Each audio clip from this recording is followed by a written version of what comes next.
안녕하십니까. 오래간만에 인사드립니다. 열혈 소장입니다. 지금까지 유튜브를 할 시간이 없었다고 하는 거는 핑계고, 네, 내리십시오. 그, 그냥 잠깐 일에 집중하고 싶은 생각도 있고, 또 기공소 내부적으로 어떤 장비 세팅이나 이런 프로그램 세팅들이 좀 변화가 좀 있었고 해서 할 이야기들은 많아졌는데, 이야기를 차근차근 정리해서 하나씩 풀어나가 볼게요.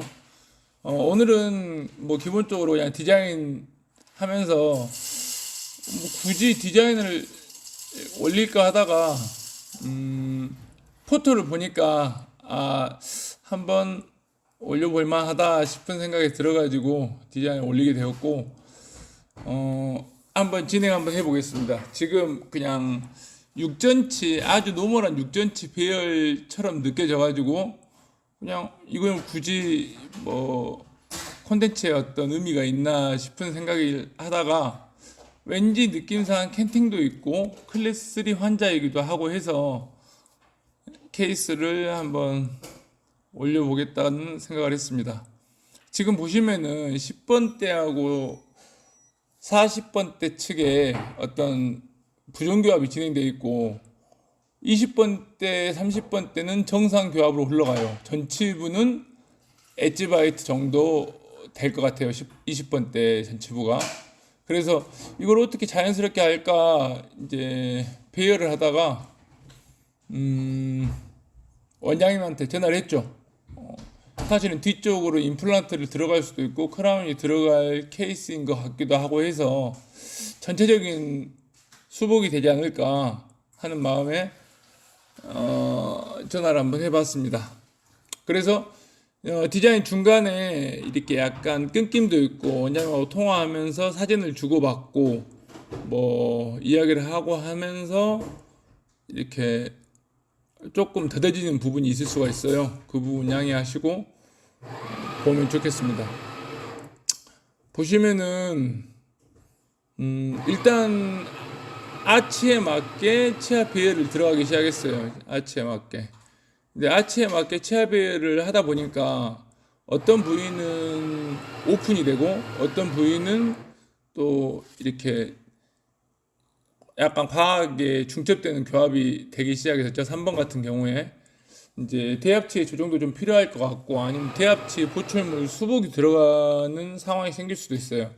근데 그래서 아직 이제 그냥 디자인을 쭉 하기보다는 이제 조율하는 과정, 환자가 옆에 있으면은 더 좋은 선택지를 고를 수 있겠죠. 환자가 결정을 내려주면은. 하지만 그렇게 하기는 쉽지 않죠. 처음부터 이런 부분들을 파악하면 좋은데, 여기 사진 찍을 때도 프랩을 진행하면서도 일단은 그냥 이렇게 이쁘게 할 수 있을 거라 생각하고 대화를 했겠죠.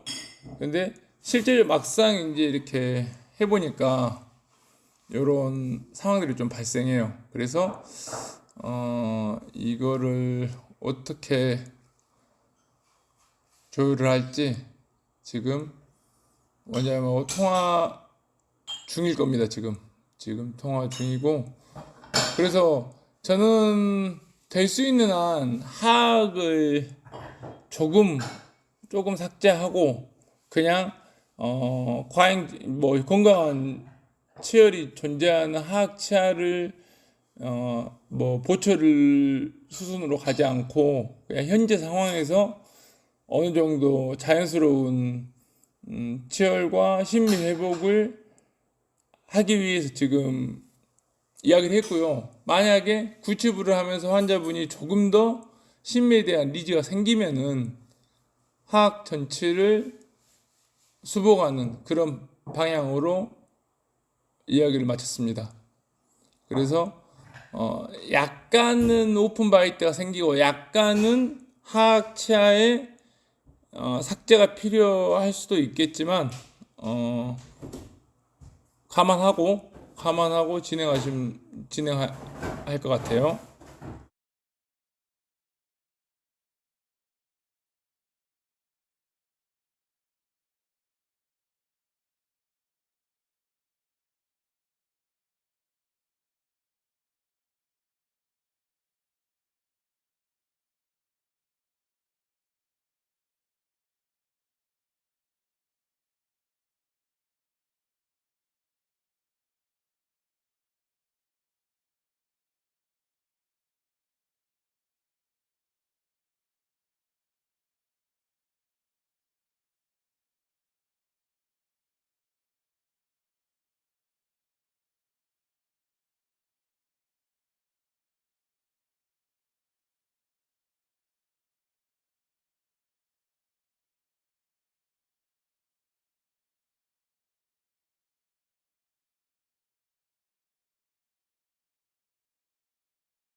그래서 통화 결과 그냥 현재 상태에서 만족할 만한 어떤 상악 부처를 만들어 놓고 결과물을 좀 보여준 다음에 환자한테 하악 부분에 대해서는 다시 한번 이야기를 하는 걸로 이야기를 했습니다. 근데 지금 보시면은 이 기대치 상태하고 그 환자의 MD 폭경이 정해져 있을 때 뭐를 선택할지가 저희들이 고민을 많이 해요. 그게 무슨 말이냐면은 그 기대치의 위치 관계가 아이디어라는 상태로 존재하면 참 좋은데 그렇지 않고 이제 이 케이스를 예를 들어갖고 보면은 11번부터 13번까지의 어떤 폭경이 좁고 21번부터 23번까지는 폭경이 넓은 상태로 그 지대치가 형성이 되어 있는 상황인데 그럴 때 저희는 선택을 해야 돼요.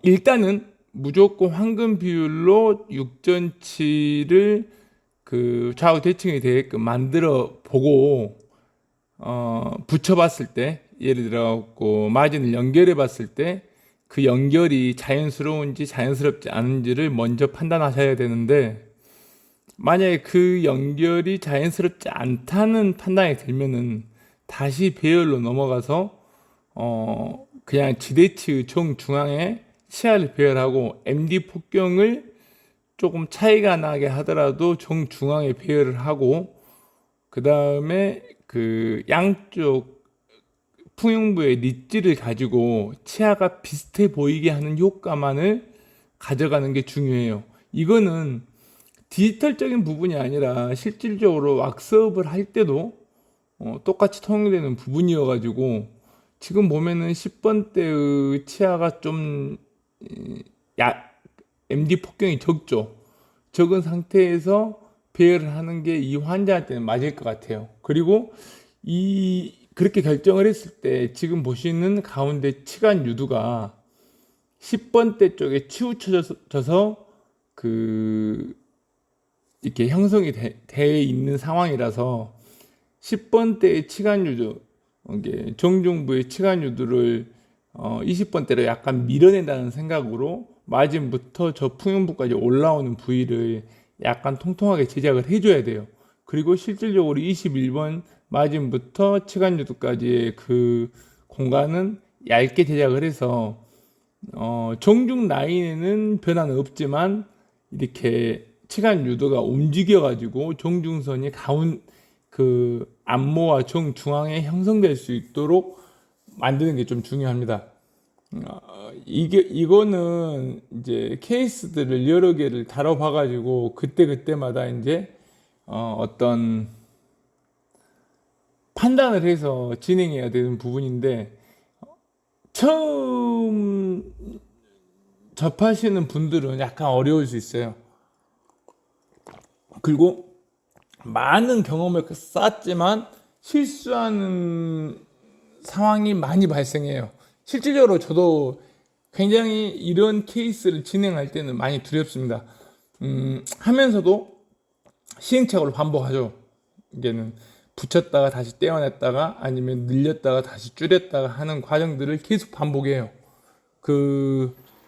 지레치 상황이 그렇게 생각하시는 것처럼 넉넉하게 이렇게 위치해 있는 경우는 별로 없고 임플란트가 심어진 경우에도 마찬가지예요.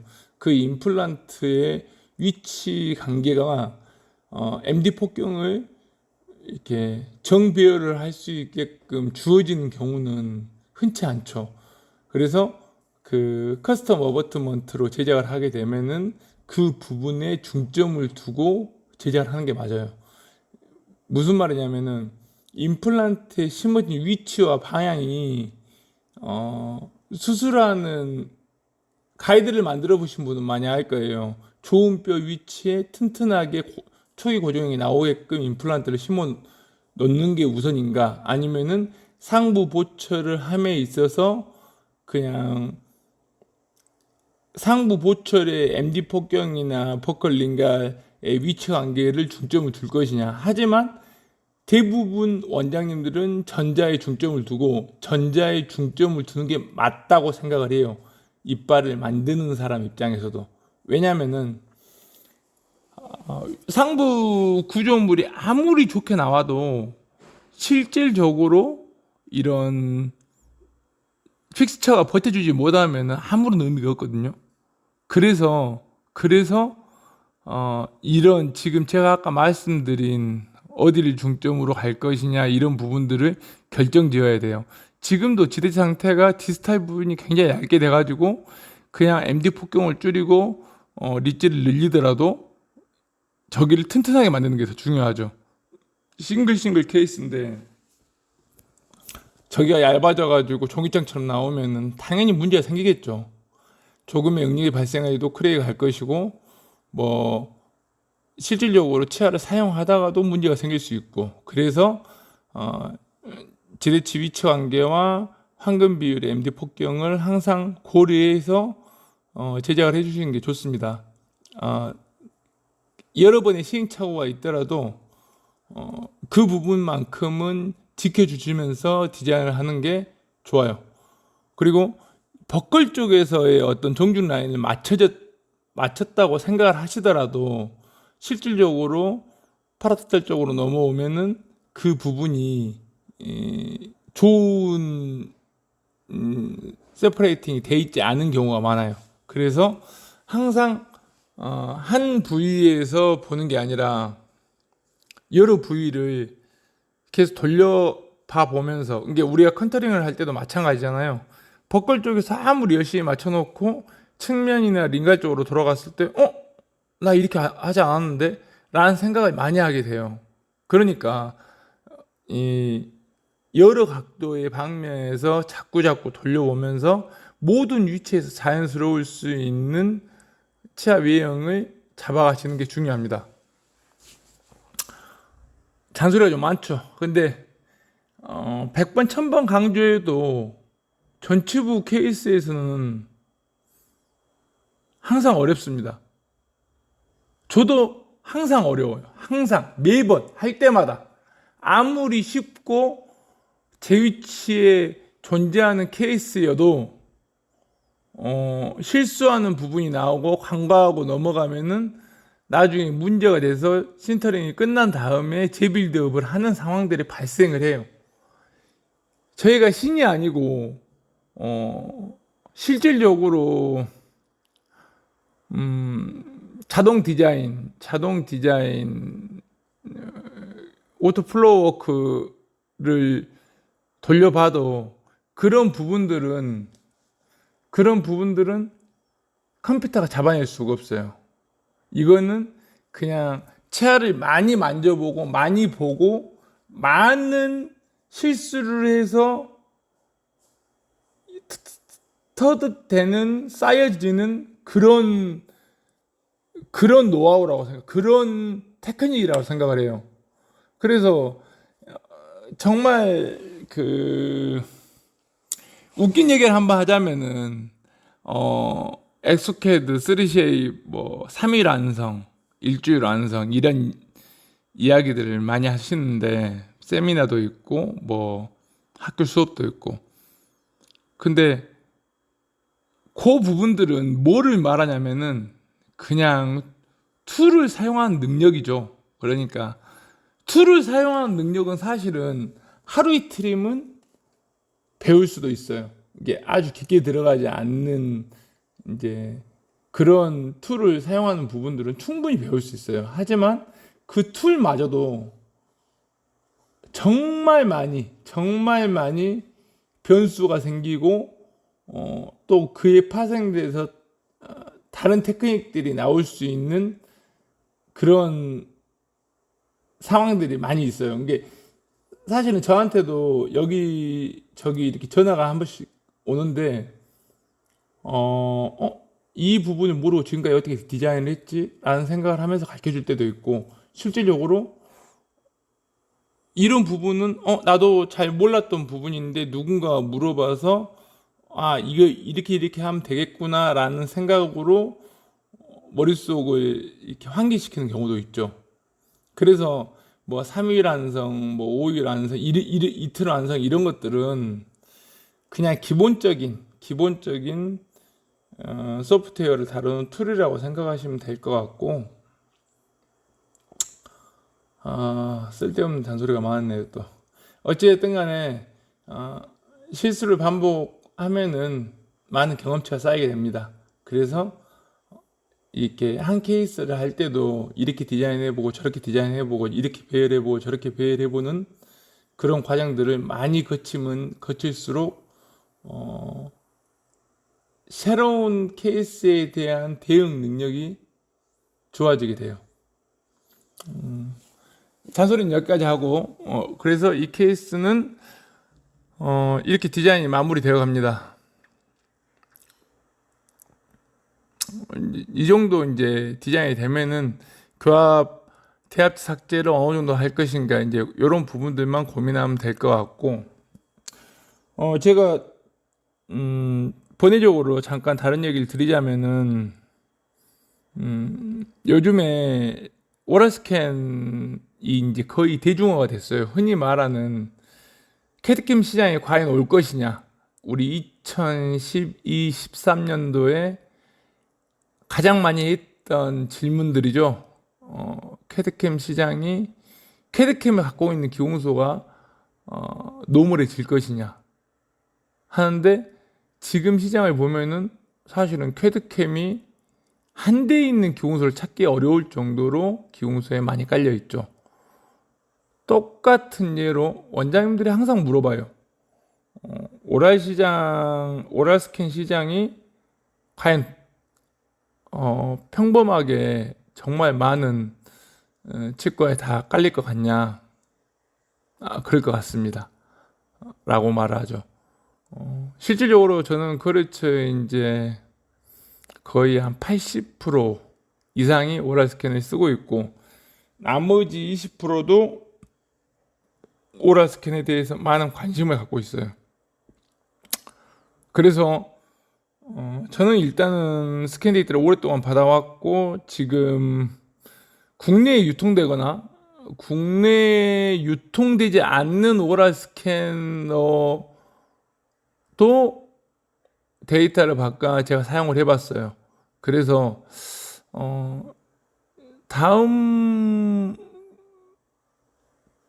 컨텐츠는 아마 오랄 스캔 데이터의 장단점, 각 오랄 스캔, 뭐 프라임, 트리오스 5, 뭐 에이오랄, 뭐 메리트, 그 외에도 많이 있죠. 이제 그런 오랄 스캔 데이터들의 장단점, 오랄 스캔 그 종류에 따라서 표현 능력의 차이, 그 다음에 잘못된 데이터가 들어왔을 때 어떻게 그 데이터를 복구해, 이제 좋은 데이터로 만드는 방법, 이런 것들을 설명을 한번 해볼까 해요.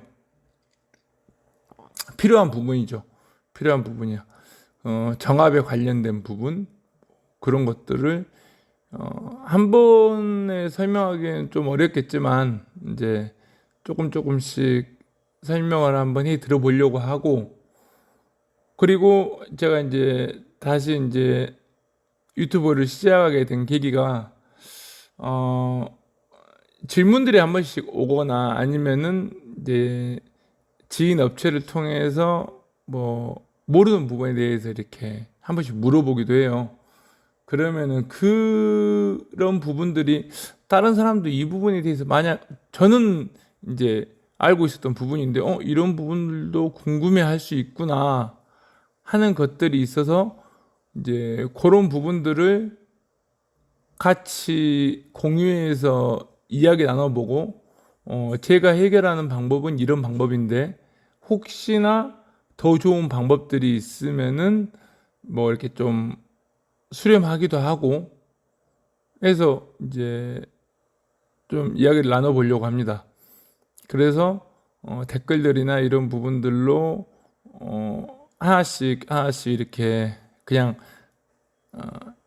대꾸하는 형식의 어떤 댓글 말고 실질적으로 풀어서 그 댓글들에 있는 궁금증들을 한 번쯤은 얘기 나눠보는 시간을 가지려고 생각하고 있습니다. 그래서 앞으로는 조금 더 자주 열심히 컨텐츠를 만들어 가지고 올려보는 방향으로 하고요. 이렇게 해서 이제 이 케이스는 마무리가 지어졌습니다. 그래서 이제 저는 브릿지로 안 하고 싱글을 선택을 했고, 문제가 생기면은 그 부위만 뭐 다시 수정을 하든지 하는 걸로 마무리 지었습니다. 오늘 또 긴 시간 또 잔소리도 듣고 또 녹두리도 들어주고 해서 감사하고, 이렇게 인사드리고 좀 더 좋은 영상으로 다시 한번 찾아뵙겠습니다. 감사합니다.